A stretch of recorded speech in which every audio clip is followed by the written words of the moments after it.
Aquest oli de Mark Tennant, un retrat del també pintor Raoul Middleman, és el que un jurat internacional ha fet guanyador de la quarta edició del concurs Mot Portrait.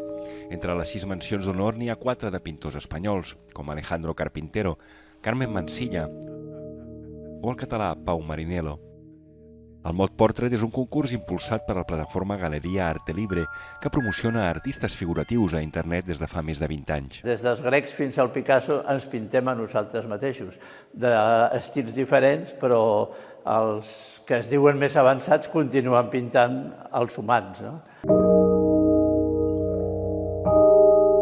Tot i que dominen els olis, hi són representades altres tècniques, com l'acrílic, el grafit o el carbó. Aquesta de Jaime San Juan és una pintura digital dibuixada en pantalla amb els dits. Predominen els retrats hiperrealistes, però hi ha d'altres apropaments, com el de José Luis Ceña, mereixedor també d'una menció honorífica.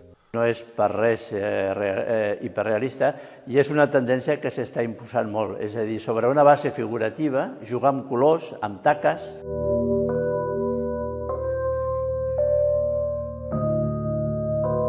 Al concurs s'hi van presentar artistes d'una 50ena de països, una quinzena dels quals presents a la selecció exposada al MEAM fins al 28 de maig.